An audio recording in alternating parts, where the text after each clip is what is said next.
You know, So yeah, fair enough. Yeah. Oh, I need a candle. a person.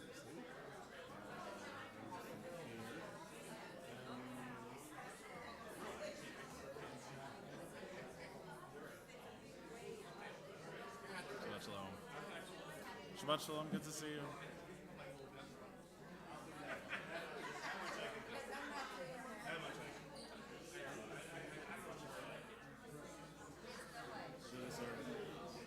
Slight improvements. Oh Yes, we're fine. wow! Except that I think I got right. I wanted it actually to be more that length. This one is smaller, but I think it actually see. works fine. I think it works Yeah. fine. Yeah. You know, but it was Yeah. just one of those things where.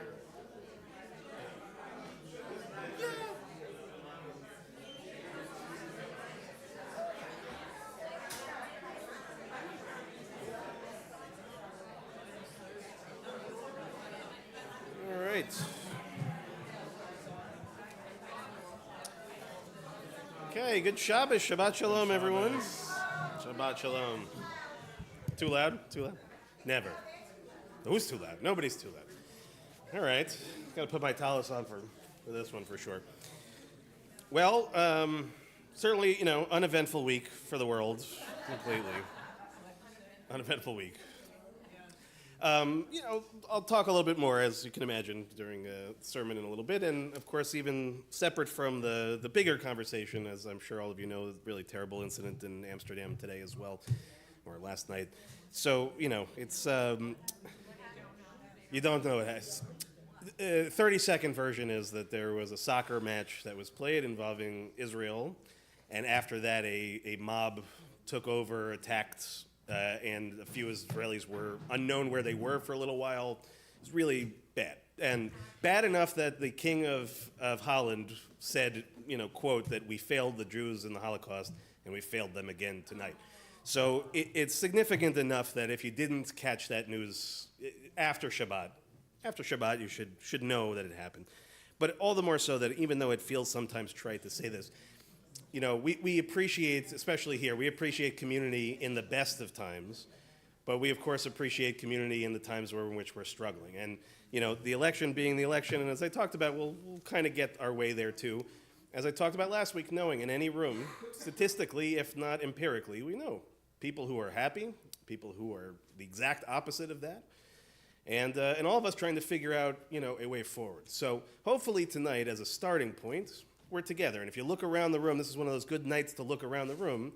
Okay, here we are, right, mid-November, and we're almost full. These are your people, okay? And tonight we also have a simcha. We got something to celebrate. Our dear Rona, who is celebrating, again, her 18th birthday. And Rona, we just hope nothing but 13th. We'll go to... Tonight you pick whatever it is that makes you happy. And that's really, again, we look for those bright moments even in Challenge for sure. And we're, of course, very happy to have our student cantor Will back for a much-deserved short vacation back to Toronto. And, well, I think we just start off with something simple, right? Get us singing a little before we light our Shabbat candles. We're going to start on page 128.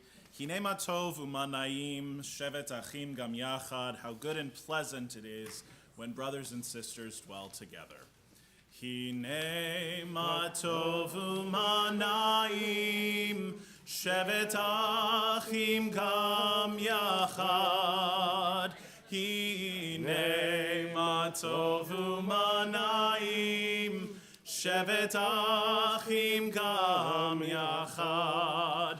Hine ma tov u'ma na'im, shevet achim gam yachad. Hine ma tov u'ma na'im, shevet achim gam yachad. Hine ma tov u'ma na'im, shevet achim gam yachad. Hine ma tov u'ma na'im, shevet achim gam yachad. We'll now invite up Rona to light and bless our two sets of Shabbat candles. Again, a reminder, we're lighting candles for us here in Sag Harbor and for the hostages still held in bondage, who we hope each week will be able to return home and to light for themselves again. Blessing can be found on page 120.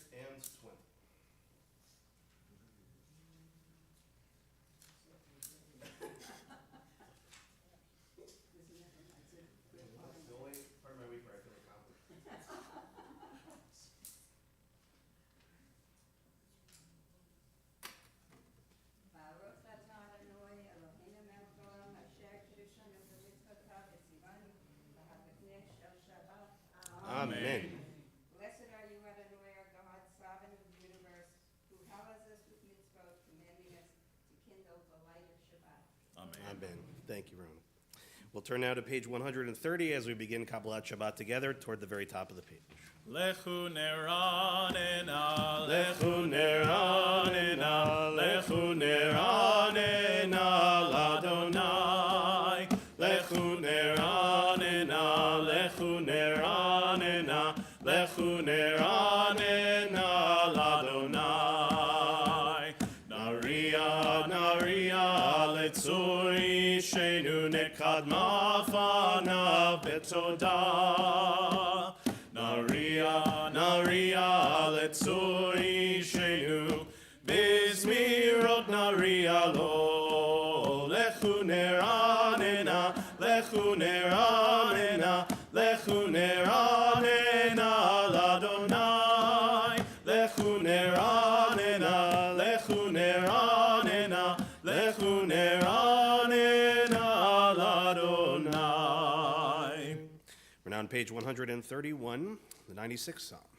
Shiru l'Adonai, shir chadash, shiru l'Adonai, kol haaretz. Shiru l'Adonai, baruchu shemo, basru miyom leyom yeshuato, safru vagoyim kevodo mechol ha'amim niflotav, ki gadol Adonai, hulal meod, norahu,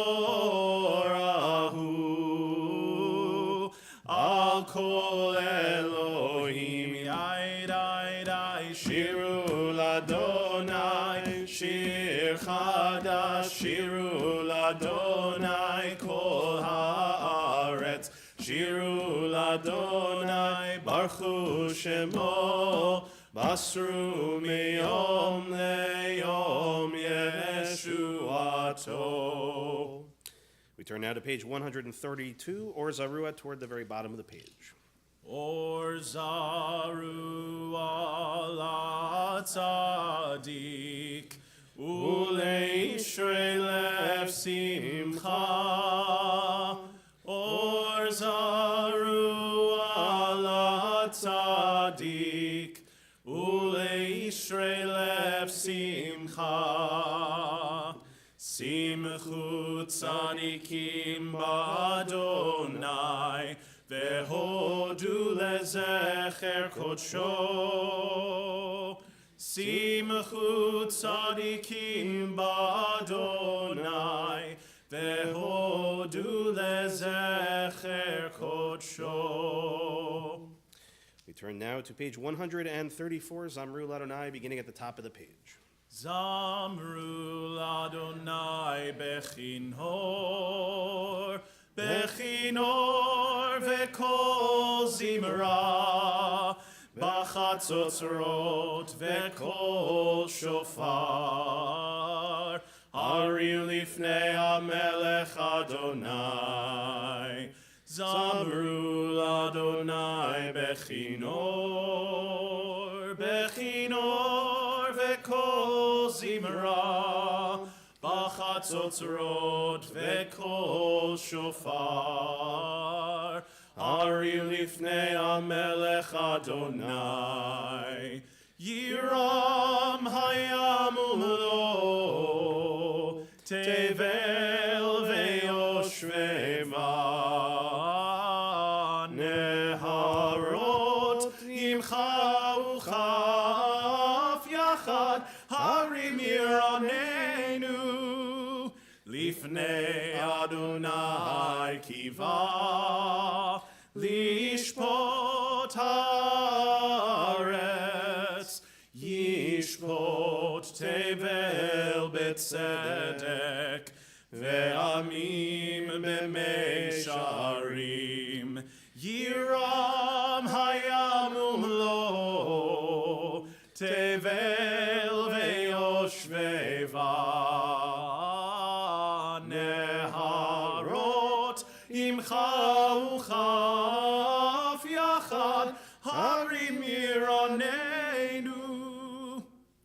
We're now on page 135, Romamu, which is the last Hebrew paragraph just in the middle of the page.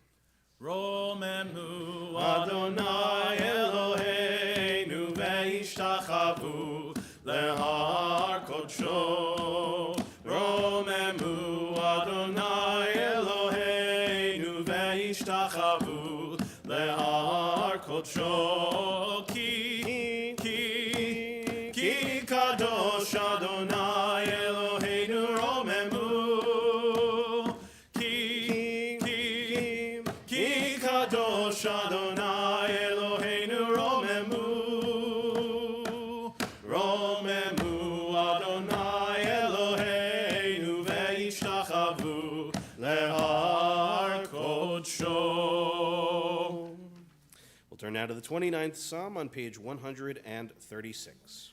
Mizmor leDavid, havu l'Adonai b'nei Elim, havu l'Adonai kavod va'oz, havu l'Adonai kevod shemo, ishtachavu l'Adonai behadrat kodesh, kol Adonai hamayim el hakavod hirim, Adonai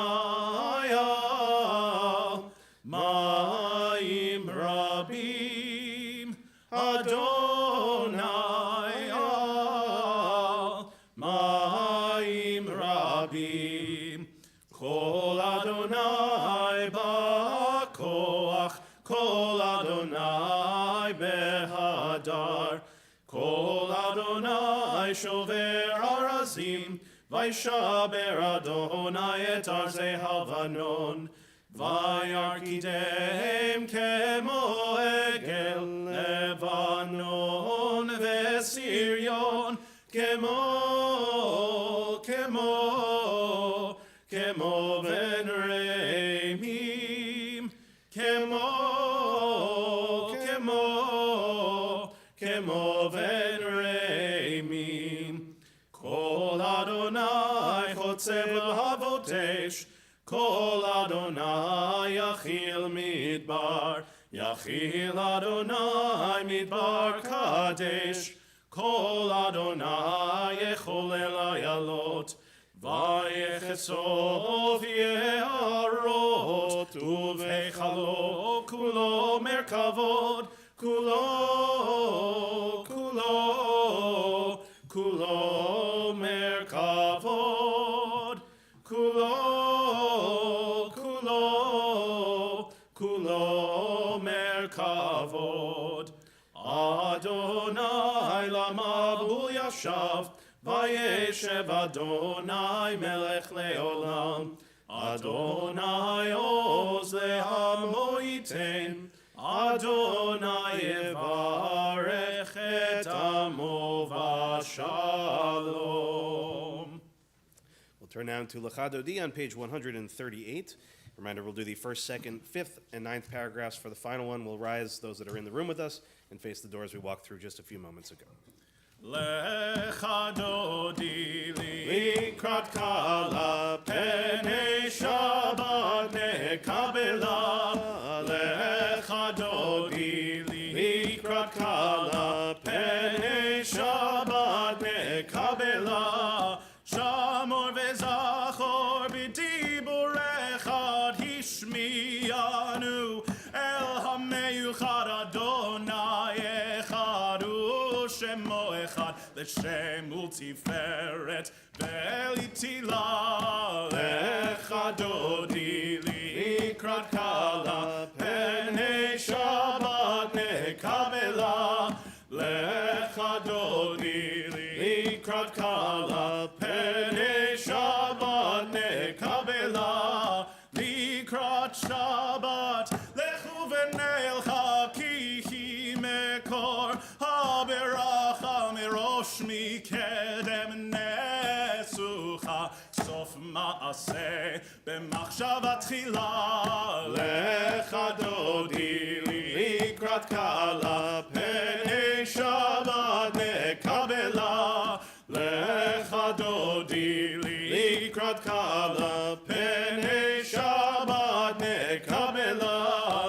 התעוררי, התעוררי, כי באורך, קומי אורי, אורי, אורי, שיר דברי, כבוד אדוני, עלייך נגלה, לך דודי, לקראת קלה, פני שבת נקבלה, לך דודי, לקראת קלה, פני שבת נקבלה. בואי ושלום, עטרת בעלה גם בשמחה, ובצהלה תוך אמוני עם סגולה. בואי חלה, בואי חלה, לך דודי, לקראת קלה, פני שבת נקבלה. לך דודי, לקראת קלה, פני שבת נקבלה. Please be seated. We'll turn now to page 140, the 92nd Psalm. Tzadik katamar yifrach, keres balvandon iske, shetulim bevet Adonai, bechatzrot Eloheinu yafrichu, od yenuvun beseva, deshenim verananim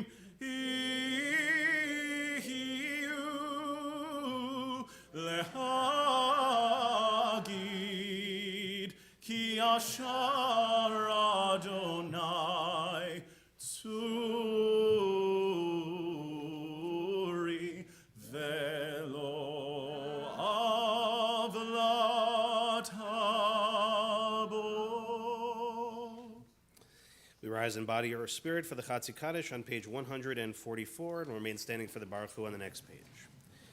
Yitkadal v'yitkadash shemei Rabbah, Amen. Al mahad ivrach chirutei v'yamlich malchutei, b'chayechonu v'yomechon, uv'chayei dechol Beit Yisrael, ba'gala, ba'gala, uv'izman kariv v'imeru. Amen. Yehi shmei Rabbah mevarach, Le'alam le'almei amaya, yitbarach, yitbarach v'yishtabach, v'yitbar v'yitramam v'yitnaseh, v'yitadar v'yitalev v'yitalal, shemei dekudsha b'richu, le'la min kol birchata v'shirata, tushbechata v'nechemata, damihiram ve'alma ve'imeru. Amen. Baruch Hu et Adonai HaMevorach. Baruch Adonai Hamvorach leolam va'ed. Baruch Adonai HaMevorach leolam va'ed. Please be seated. We'll turn now to page 149. Let's read together in English toward the bottom of the page. This is an hour of change. Within it we stand uncertain on the border of light.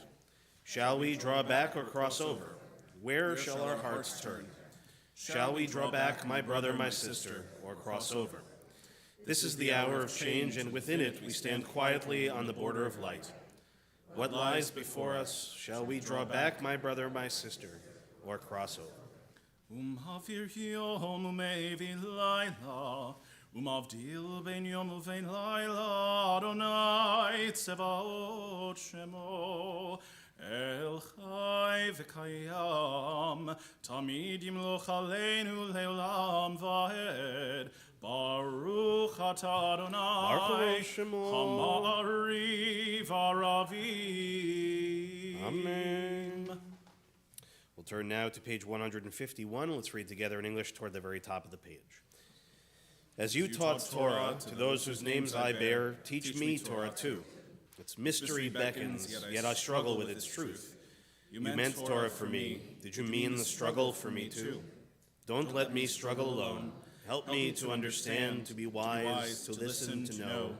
Lead me into the mystery.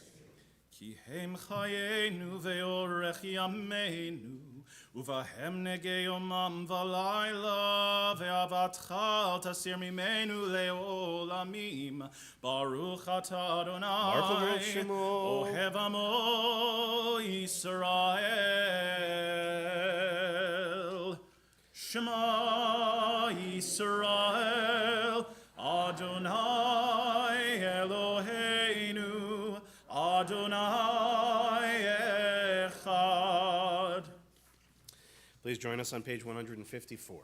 ואהבת את אדוני אלוהיך בכל לבבך ובכל נפשך ובכל מאודיך, והיו הדברים האלה אשר אנוכי מצווך היום על לבביך, ושיננתם לבניך ודיברת בם, בשבתך בביתך ובלכתך בדרך, ושוכבך ובקומך, ושרתם לאות על ידיך, והיו לטוטפות בין עיניך, וכתבתם על מזוזות ביתך ובשעריך. למען תזכרו ועשיתם את כל מצוותיי, והייתם קדושים לאלוהיכם. אני אדוני אלוהיכם, אשר הוצאתי אתכם מארץ מצרים, להיות לכם אלוהים. אני אדוני אלוהיכם. Adonai Elohechem Emet. We'll read together now on the top of page 157. Standing on the parted shores of history, we still believe what we were taught before ever we stood at Sinai's foot, that wherever we go, it is eternally Egypt, that there is a better place, a promised land, that the winding way to that promise passes through the wilderness, that there is no way to get from here to there except by joining hands, marching together. As we turn to Mi Chamocha, page 158. מי כמוך באלים אדוני, מי כמוך נדר בקודש, נורא תהילות אוסף אלה, מלכותך רעו בניך, בוקע ים לפני משה, מלכותך רעו בניך, בוקע ים לפני מרים, זה לי ענו ואמרו, אדוני ימלוך לעולם לעולם ועד. ידעי די די די די ידעי די די ידעי די די די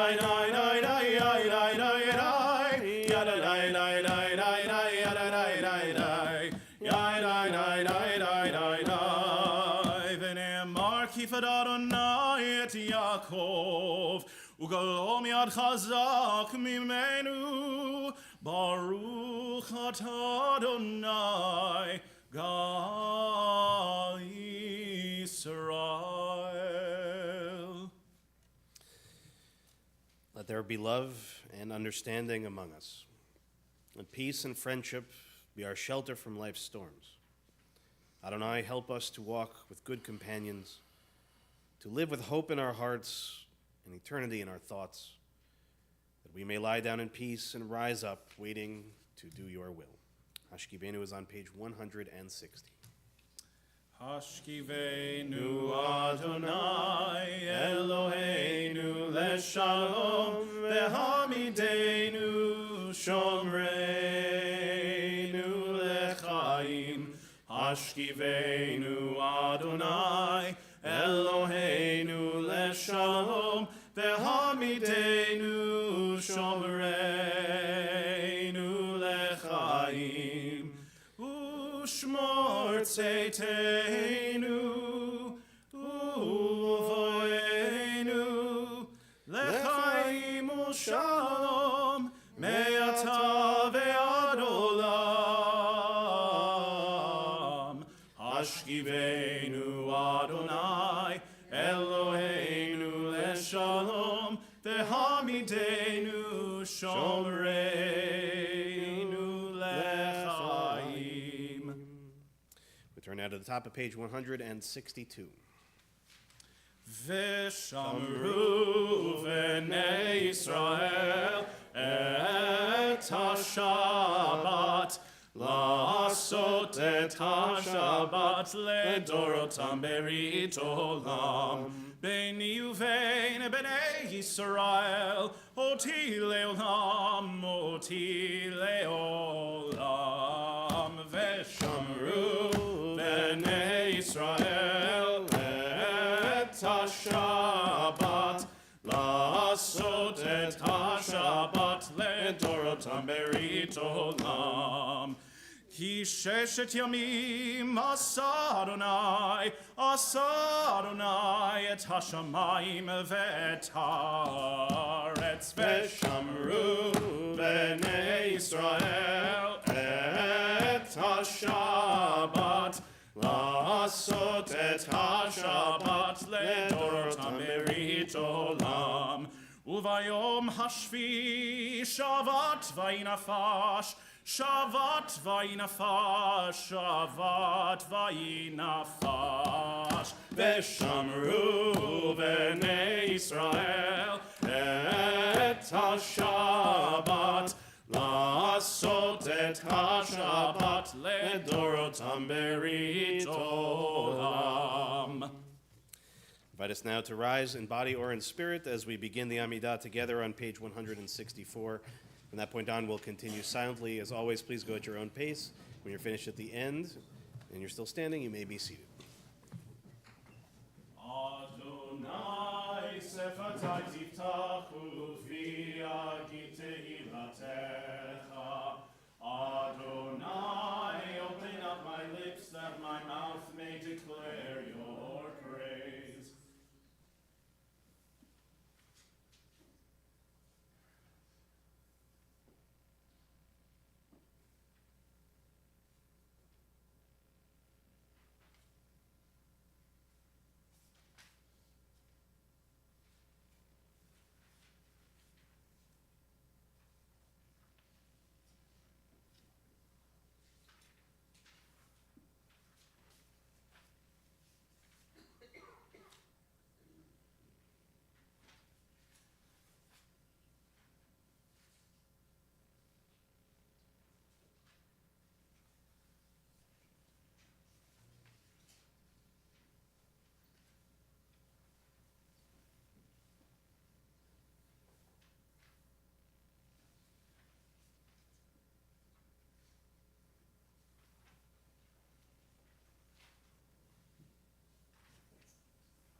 Ose shalom, shalom bimromah. yaseh shalom aleinu ve'al kol Yisrael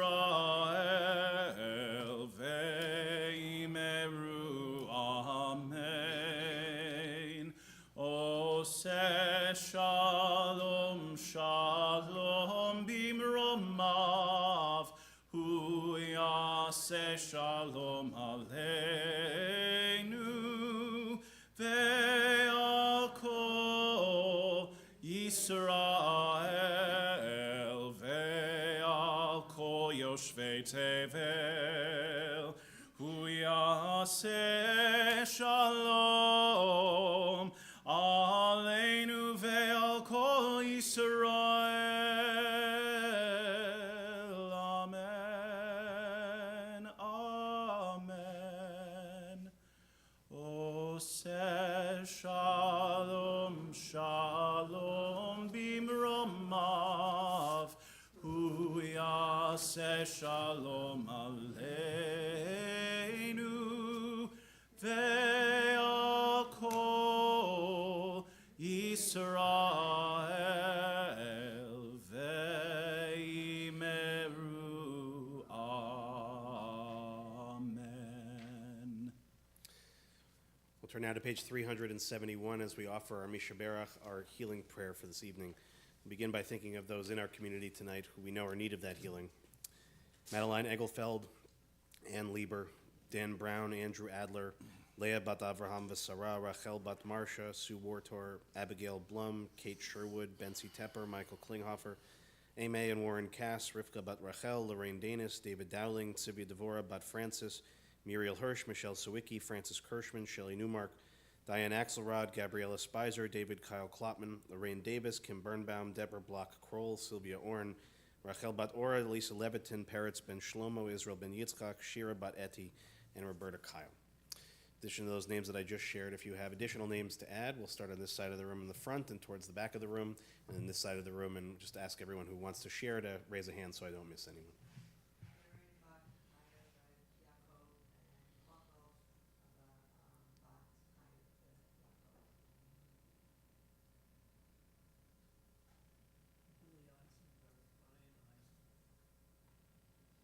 Jody Manuel, Jackie Manuel, Don Gessler, Kim Espinoza, Linda Langen, Kelly Mulholland, and Aline Mack.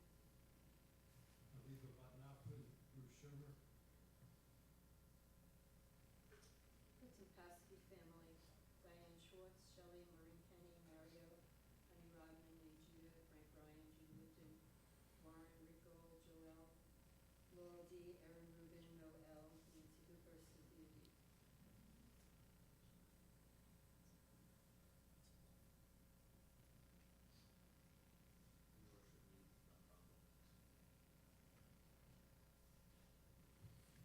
Avraham Ben Yonatan Shoshana, Kyle Robertson. I invite those watching at home to add names of their loved ones as well as we join together with Will on page 371, just in the middle of the page. Misheberach avotenu mekor habracha leimotenu. May the source of strength, who blessed the ones before us, help us find the courage to make our lives a blessing, and let us say, Amen. Misheberach imotenu mekor habracha avotenu. Bless those in need of healing with refuah shlema, the renewal of body, the renewal of spirit, and let us say, Amen. We now offer our prayer for Israel in time of war. Eloheinu v'Elohei avotenu v'imotenu, Our God and God of our ancestors, you know that the Jewish people are one nation with one heart, and now that heart is broken. O healer of broken hearts, binder of their wounds, be with our brothers and sisters who have been taken captive and with the families of the victims. Watch over the hostages, break their bonds, and bring them out from darkness to light. Proclaim release to the captives, liberation to the imprisoned. Comfort the families, bring them under the shelter of your wings. Bring complete healing of body and spirit to all of the wounded. Bind up our wounds and grant us healing. Tzur Yisrael, the Goalo, rock and redeemer of the people Israel. Bless the state of Israel, the initial manifestation of our redemption. Shield it with your care, spread over it your shelter of peace. Guide its leaders and advisors with your light and your truth. Grace them with your good counsel. Strengthen the hands of those who defend us. Crown their efforts with victory. Bless the land with peace, its inhabitants with lasting joy. Shomer Yisrael, guardian of Israel. Strengthen and bless the defenders of Israel who stand guard on the land and the air and on the sea. May we see the promise of the psalmist realized. You turn my mourning into dancing, my sackcloth into robes of joy. God protect, preserve, and restore peace and well-being to Israel, your people, and together we say, Amen. Shabbat Shalom, everyone. This is certainly one of those weeks where I wish I had scheduled a week off, and Will could be the one, Look, I know we have some guests tonight who maybe know me less well, or some members of the community who are a little bit newer to the community know me less well. Most of you that know me well will know that this week certainly was not the week that I was hoping for, and the outcome was not the outcome I was hoping for. And at this point, I can say that because in my position on the pulpit, I am restricted very much, with good reason. Before any election, I'm not allowed to endorse any candidate, nor should I, nor should anybody in this position. It's an abuse of power in its way. That being said, after an election is done, different story. Now, having said that, and knowing that I'm a rabbi amongst many rabbis, right? When I'm not sure what to do, I look to my colleagues, I look to my brother, I look to my family, I look to people to try to figure out what are they saying tonight. And this is far from consensus, right? Some who are ready with, fist up in the air, ready to shake it in every direction, those that want to crawl underneath, those that want to celebrate, those that want to do any number of things that are in between. And for me, that's not where my mind is. I'm in a different place for a lot of different reasons. And as a leader of a community, the obligation of that role is one that I take very seriously. And knowing that my leadership of this community, as all rabbis, is a leadership of many different perspectives, many different parties, many different backgrounds. I can't be rabbi to some and not rabbi to all. And yet at the same time, I can't not be myself and think the things I think, and oftentimes speak in the way that I feel I must speak. Now, having said all that, right, I have to balance that and to realize that whatever it is that I'm saying, I'm not a talking head on the television, right? I'm not a newspaper article writer. I'm not none of those things. I'm not a pundit. Okay, I'm a rabbi, and rabbis have really one principal responsibility over all things, which is teaching. Okay, and what I taught last week was with an orientation towards Judaism shouldn't be the only thing that factors into your decision-making when going into an election booth, but that there is wisdom, there is knowledge, there is experience, there are values, there are things to consider when choosing leaders. And in the same token, after those leaders are chosen, there are an equal set, if not a greater set of values that now apply in holding those leaders responsible for their actions, not just in what they say or what they do, but in how they lead and what ultimately makes that up. And the obligation to speak is one that, for me, has always been, again, a delicate balance, right? When to speak out, how to speak out. Is it even right to speak out in advance of something that hasn't really taken hold yet? And the answer, of course, is yes and no in all of those things. But I do want to share one of the formative texts to me that talks about the requirements, the sense of communal responsibility for action taken on behalf of more than just ourselves, which in any democracy is the essence of what we are, the essence of what we believe in, regardless of who we vote for, regardless of the outcome. As citizens of a country that we love, there is also a responsibility. And that responsibility is to look, again, to that leadership, not to be, just acceptable or passable, but to hold them actually to an even higher standard. And when they're not at the highest standard that we expect of them, or they're not behaving in a way that feels in concert with our value set, my value set, I'll put it in the I, that we have something of an obligation to speak out. So where does this obligation come from? It comes from a lot of places. There's even some examples in the Torah that are more explicit, but it's really the rabbis of the Talmud who take this idea and really concretize it. One of the most famous texts comes from Masechet Shabbat, which itself is sort of an oddity. It doesn't seem like it's the appropriate place in the Talmud for a conversation like this. Shabbat is usually the time where you say, don't do these kinds of things, right? Take the day off, take some rest. But this conversation comes up, and it's an important one. So I want to share a little bit of it, and it's typical of these texts. I can't teach it all, so I will paraphrase where I can.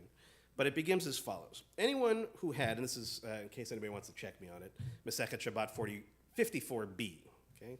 B fully. So anyone who had the capacity to effectively protest the sinful conduct of the members of his household and did not protest, he himself is apprehended for the sins of the members of his household and punished. If he is in a position to protest the sinful conduct of the people of his town, and he fails to do so, he is apprehended for the sins of the people of his town. If he is in a position to protest the sinful conduct of the entire world and fails to do so, he is apprehended for the sins of the entire world. Classic rabbinic rhetoric, right? Gets increasingly, on the one hand, right, we can nod our heads, on the other hand, it gets patently absurd at the end of it, okay? How can one individual be responsible for the entire world? It has a purpose. So where do we get this in the end? We learn this actually from a quote from Isaiah, single pasuk. It says, right, what is an example of this? God will enter into judgment with the elders of his people and of the Seim, the princes. Okay, the princes in this case, think of the elders as representing the religious identity of the people, right, the religious leadership, and the princes as representing, really, in essence, the national sense of leadership, right, the equivalent in its time of what we would say we just elected, okay? So what does it say? Where does it come from? The quote in Isaiah says, "It is you who have eaten up the vineyard, the robbery of the poor is in your houses." And the question arises of the rabbis, if the princes sinned by committing a robbery, okay, that's the only thing the pasuk says, right? The sins of the princes who robbed from the vineyards, robbed for the poor, why are the elders also held responsible? And it says in the end, okay, rather say this, that God will enter into judgment with the elders because they did not protest the sinful conduct of the princes. In other words, even if they're not the ones doing it, okay, sitting by and doing nothing about it, acting as if it didn't happen is an unacceptable outcome.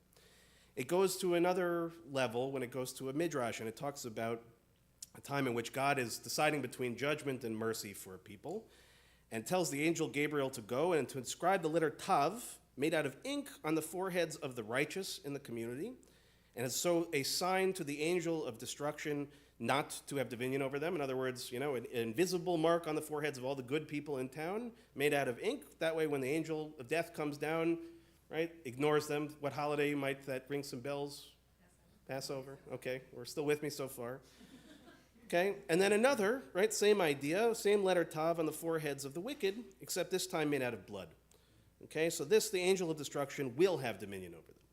Okay, seemingly an obvious kind of midrash, and yet there's a challenge to it.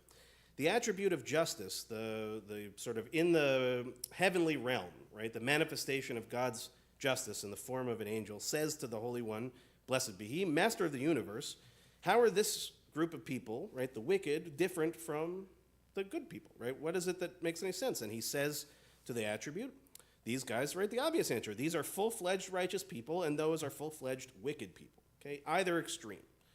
The attribute of justice said to him, master of the universe, it was in the hands of the righteous to protest the conduct of the wicked, and they didn't protest. So God says back, it is revealed and known before me that even had they protested the conduct of the wicked, they would not have accepted the reprimand from them. In other words, God's not upset with the righteous people for not saying anything because God knows even if they had said something, right, the wicked people aren't going to listen to it, so I'm not going to hold them responsible. Okay? But the attribute of justice pushes even further and says, master of the universe, it is revealed before you that the reprimand would have been ineffective. Was that known to them? In other words, did the people who said nothing know that they were off the hook? No, right? It's knowledgeable to God. It's not knowledgeable to them. They still didn't act because, right, for whatever reason, they didn't say.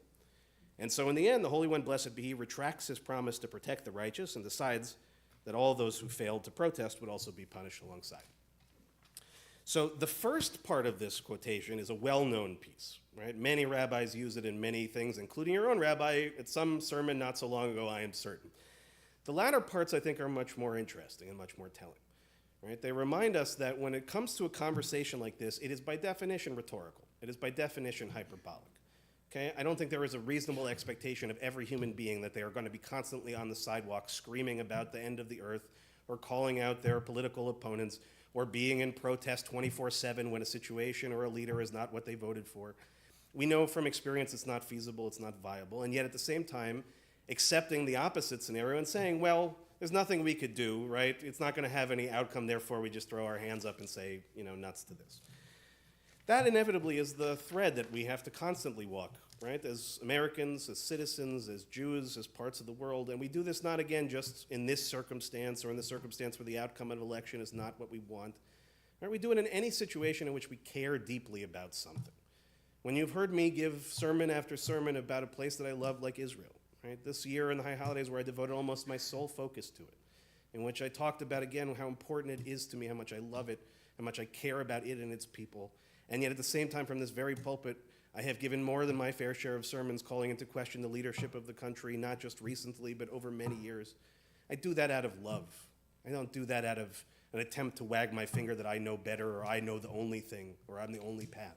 I do it because of things like this, right? Sections of our wisdom literature, of the Talmud, of the rabbis' discussions generations ago in worlds that, quite frankly, were far more simple, far less complex than what we deal with today, who make it emphatically clear to us that as Jews we have an implicit responsibility, even and especially so in situations where our person does win. Okay, the same principles ultimately apply. If something is happening that we need to speak out against, there is a sense that we can't simply sit on our hands, we can't hold back what it is that we have to say. And so we strike, whether you're the rabbi in the pulpit, whether you're the person in the pew, we strike a balance. We attempt to find some kind of way forward that holds various truths together. The reality of, right, and I think to that section of our liturgy we read in English that a lot of us probably just pass through each week without thinking much about it, right? This is the hour of change. Within it we stand uncertain on the border of light. Right? What should we do? Stand back or cross over? Where shall our hearts turn? Okay, these words are not just words that we read. They speak to moments just like this. We don't know what to do in many cases. Okay, but the answer is we can't go back in time. We can't change any outcome whether we like it or we don't. There is a necessity of moving forward in some way, and yet at the same time, for me to get up here and talk about unity and we should all hold hands and sort of march out of here together, I think every one of you will also say that that feels, if nothing else, inauthentic, if something else, probably, utopian craziness that doesn't exist in the real world. And yet, in this room, which as I said before, both statistically and empirically, involves people who voted differently on Tuesday, when we got to the Shema, what voice did you hear? Okay, you heard everybody's voice. Thank God this congregation is one that sings. You had every single voice, and I can tell you because I can see all of you. I had every voice in this room, beautiful, less beautiful, right? Everybody together, right? It's not a simple thing to be reminded of those kinds of moments.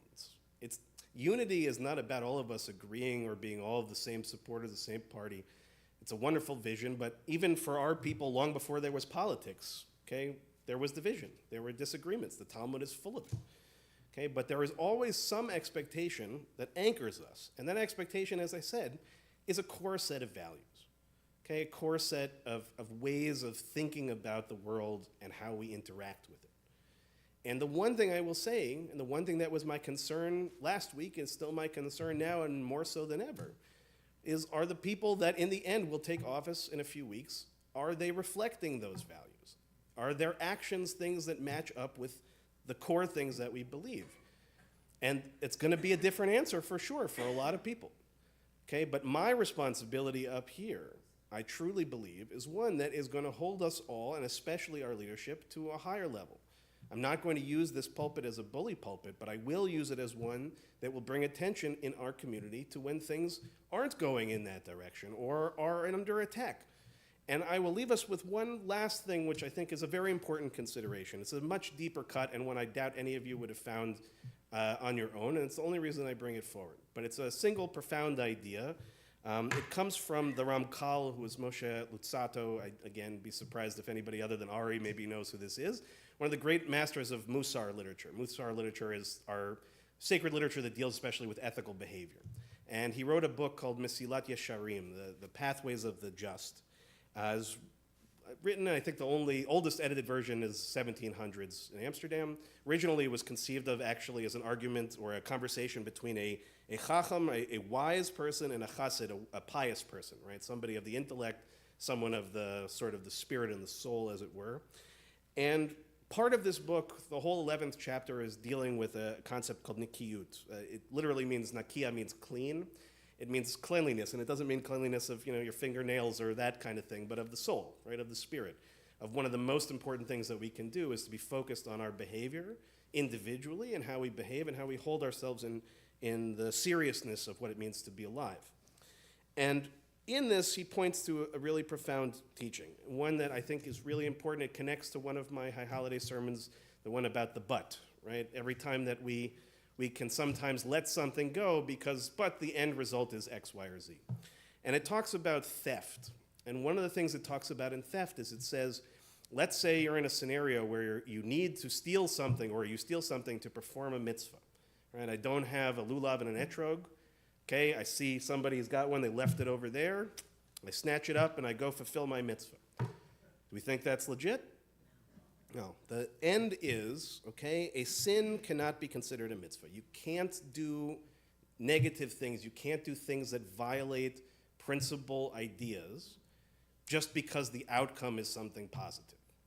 Okay, and this is a truth, again, regardless, blue, red, guy you want, doesn't want, whatever it may be. This is perhaps the most important standard that we have to keep into our mind. Okay, we can't just simply judge the end results of things. We have to be considerate of every act that takes place in it and who is doing those acts and for what purpose. And it seems to me that if I can do one positive thing, which I'm sure will never actually have any effect, I might just send this book to a bunch of people in Washington as a consideration of something that one might want to read, again, regardless of political affiliation, to keep in mind, because it's hard to be a leader. It oftentimes is more so than any of us realize. And I hope very much in my heart of hearts that while I don't expect we're all going to hold hands and sing Kumbaya and march out of here together, that at least in this community, we will hold each other together as we always do, right? In good times and bad times, when we're celebrating and when we are scared or sad. And my hope is that all the way through those conversations, that you will trust in me and whatever trust I've earned, that I will try to use this space, this time, this sacred community for helping us, again, to ask the bigger questions, not just of ourselves, but the people who lead us, so that we are keeping with the tenets of the rabbis, that we are keeping with the heart of the Torah, and that ultimately speaking, that we are holding each other accountable for everything that we do and even the things that are done in our name. So with that, this is an hour of change. We'll remember the other thing. We march forward together as we welcome Will back to the Bima, as we rise to page 586 at the bottom of the page. Aleinu l'shabeach, a reminder, literally in Hebrew, it is on us. That is the purpose of this prayer, as a reminder. The responsibility ultimately is on us. Aleinu l'shabeach ladon hakol, lateit gedula liotzer bereshit, shelo asanu kegoyei haratzot, velo samanu kemishpachot ha'adama, shelo sam chelkenu kahem, vegor aleinu kechol hamonam, vanachnu korim umishtachavim umodim, lifnei melech malchei hamlachim, HaKadosh Baruch Hu, V'nehemar, V'haya Adonai, L'melech al kol haaretz, Bayom hahu, Yiheh Adonai echad, U'shemo echad.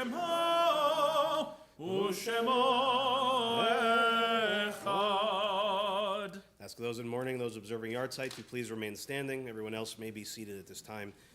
We think first of those who passed in our community in recent months: Heather Abrams, David Amanoff, Mal Daphner, Judith Barry Emanuel, Richard Gambino, Barbara Goldfarb, Lita Goldsmith, Rita Hertzfeld, Jesse Hirsch, Barbara Kushner, Robert Lykoff, Jeffrey Miller, James Pappas, Danielle Rigg, Janice Tucker Samble, William Speck, Harlan Spitz, Charles Spiropoulos, Ronald Seth Tempowski, Alan Stephen Weinstein, Ronald Weller, and Susan Wolfson. We also marked the yard sites that occurred during the last week for Dr. Bob Auerbach, Sadie Bennett, Marshall Butler, Ephraim Cherish, Betty Cutler, Fenimore Fisher, Nelson Friedman, Mildred Garner, Tilly Gastworth, Marilyn Glass, Gladys Goodstone, Philip Haber, Dorothy Hipsch, Harold Ezra Jacoby, Phyllis Katz, Eli Kelman, Sylvia Lieberman, Edith LaBelle, Anita Mello, Samuel Moskowitz, Mary Neff, Ruth Oglensky, Irving Rice, Susan Judith Ruby, Albert Sackner, Edith Sussman, Herman Schussman, Victor Siegel, Maurice Sklar, Ruth Stein, Irene Treistman, and Joseph Zucker. In addition to those names that I just shared, if anyone is saying Kaddish for anyone we didn't mention, I'd like to mention their names, maybe? I invite the mourners to join with me on page 598. And those, if it's your custom to rise alongside them, you may do so at this time. Of course, inviting those at home to join us as well. Yitkadal ve'yitkadash shemei rabbah. Amen. Be'alma divrach hirutei ve'amlich malchutei. B'chayechon u'v'yomechon u'v'chayei dechol beit Yisrael. Ba'agala u'v'zman kariv v'imru. Amen. Yehei shemei rabbah mevarach le'alam u'li'almei almaya. Yitbarach v'yishtabach v'yitba'ar v'yitramam v'yitnaseh v'yithadar v'yit'aleh v'yithalal shemei dekudsha b'richu. Le'ila min kol birchata v'shirata tushbechata v'nechemata da'amiran be'alma v'imru. Amen. Yehei shalom rabba min shemaya v'chayim aleinu v'al kol Yisrael v'imru. Amen. Oseh shalom b'mromav hu yaseh shalom aleinu v'al kol Yisrael v'imru. Amen. Zichronam livracha, may every one of their memories be for a blessing. Okay, please be seated, everyone, and Shabbat Shalom. Shabbat Shalom. All right, first, a few announcements. First is to join us for Shabbat services tomorrow morning, beginning at 10 o'clock. And we will have some very adorable joiners to tomorrow's service. We have a number of our students from our Hebrew school and their families who are going to join us. We're a little bit a week behind. I think actually I remember the reason why. We normally this time of year when we get to Parshat Noach with all the animals and stuff, you do something where the kids come in and it's animal themed, and we're doing that. But Will wasn't here last week, and we wanted to have Will here because it's a lot more It's fun. my fault. No, I'm so the sorry. opposite. Canada gets us Canada again. gets again. The opposite of that. It's just much more fun when you are here. And we learned that from Simchas Torah. We knew that already. So we'll be very happy to have them join. Just for some of our regulars, we're going to adjust the service a little bit to accommodate for some less patient-aged children.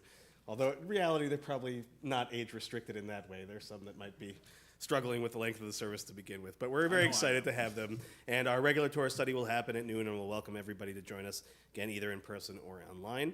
Also a reminder, Sunday morning at 9:30, our lay-led service continues, again, initially in response to the war in Israel, but has been another great example of lay-led and community-building opportunities for prayer outside of Shabbat. So if you'd like to join, again, every week, 9:30 on Zoom, you can be their participant, you can say nothing, you can keep the screen off, but whatever it is that will feel meaningful to you, it's always appreciated for anyone that is able to join.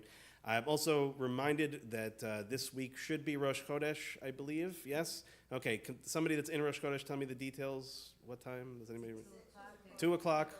Here at the temple, not here at. See, this is why I ask these questions, right? This is the danger of leadership, right? I could have led you all to the wrong place. Okay, here's where we're going to leave it. We're going to be, if you're a part of the Rosh Chodesh group, please be in contact with the leadership. We're going to trust that Linda's got a good pulse of things. And if you're interested in joining that group, please let one of our leaders know, and we'll connect you so that you can be a part of it. Also, a reminder: Hebrew school on Monday and Wednesday. No Monday, right? Veterans Day. Veterans Day. So much things going on in the world. I almost forgot. Very important. Again, if you have veterans in your family, if you don't have veterans in your family, find someone to thank on these days. I was actually going to drop my daughter off, or actually this was my son this morning. And so the school here in Sag Harbor does a breakfast for the veterans in the neighborhood, and they all come and they kind of gather together, and then the kids, do things in morning program in relation to that, which is, again, small town America, some of the things that you don't really see or experience in other places. But I imagine, again, there's nobody in this room who doesn't have somebody in their family lineage who has been a part of, again, what is noble work, right? Challenging work, but dedicated, noble work, and people, again, who need to be thanked, and oftentimes they're not thanked in their day and in their way. And so, again, make sure that on Veterans Day, if you can, find a way to show that appreciation. So thank you, Linda, for reminding me. I almost forgot. So everything will be closed on Monday. We will have Hebrew School on Wednesday. Reminder that on November 14th, we're showing an Israeli film, The No Name Restaurant, which I'll give you again the 30-second blurb. To save the synagogue of the once largest Jewish community in the world from being shut down, Ben, an ultra-Orthodox Brooklyn Jew visiting Jerusalem, is sent out to be the desperately needed 10th man for the ceremonies of Pesach, in other words, to be part of the minyan, or to make the minyan. Having missed his plane and been kicked off the bus in the Sinai desert, his last hope is Adel, a grumpy Bedouin looking for his camel. When the car breaks down, it becomes a matter of their very survival, and although rescued by the monks of the St. Catherine Monastery near the base of Mount Sinai, Ben, it turns out, our young Jewish man, is too sick to go on, and so it is the Bedouin disguised as Ben who is now rushing toward Alexandria to save the Jewish community. So, again, I can't vouch for it yet as to whether it's a good film or not, but it's one of the great ideas I've heard, and I think we could all use a little bit of humor these days. So come here, again, that's Thursday, November 14th, 7 o'clock. We'll have some wine and cheese, make it fun, get the chance to see everybody. And last thing, and I'm sure I've forgotten other things, our Interfaith Thanksgiving service, the Thursday before Thanksgiving, we'll join together with other communities in the East End, in particular in Bridgehampton, Sag Harbor, and I will once again be participating in whatever way they choose to ask me to participate. I will be happily there, and I hope that you will show up as well. And as I've said, for as long as we've been doing it, in my 10 years, we've always been the largest contingent of people to show up to that service, and it means a lot. Means a lot. It is at our friends at the Old Whalers Church. They've really taken a joy of being able to host it for the last few years. I hope to get it back here someday. We used to rotate it, but I think it is a nice way to go back and also to see some of our friends from our time there a couple of years ago.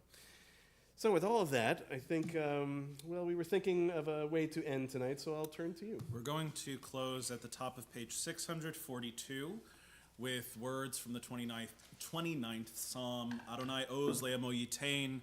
May God grant strength to God's people. Adonai yivarech et amo v'shalom. Adonai will bless God's people in peace.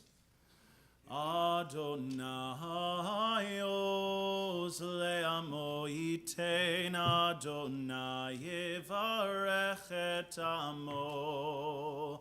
Adonai oz le'amo yitain. Adonai yivarech et amo.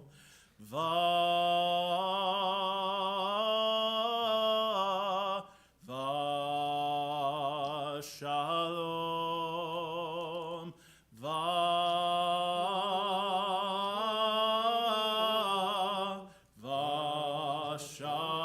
Shalom.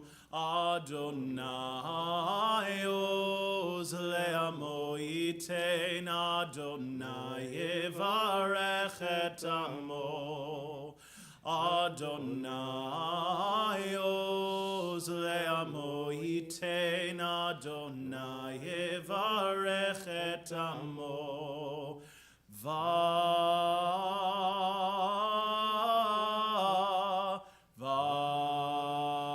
Shalom.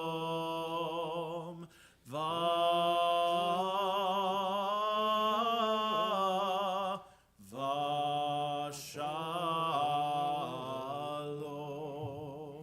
We'll rise for Kiddush, and as soon as we're finished with Kiddush and Motzi, we thank very much Rona Klopman and her wonderful family for sponsoring tonight's Oneg in celebration of Rona's birthday. So Rona, when we get next door, we'll sing you happy birthday, and thank you for all you do, and it's just a wonderful treat to have the family with you tonight. Okay, we'll turn to page 123, Kiddush, very top of the page. Baruch atah Adonai Eloheinu melech haolam, borei peri hagafen. Amen. Baruch atah Adonai Eloheinu melech haolam, asher kitshanu b'mitzvotav v'ratzavanu, v'shabbat kodsho b'ahava u'v'ratzon inchilanu, zikaron lemahaseh v'reishit, ki hu yom techila lamikrae kodesh, zecher letziat Mitzrayim, kivanu v'charta, ve'otanu kidashta, mikol hamim, ve'shabbat kodshecha, ve'ahava u'v'ratzon, inchaltanu, baruch atah Adonai, Mekadesh HaShabbat. Amen. L'chaim. Baruch atah Adonai Eloheinu melech haolam, motzi lechem min haaretz. Amen. Shabbat shalom, everyone. Who's coming next? Where? But it didn't look like it was going to be better. No, not. That's better. I wonder why that is.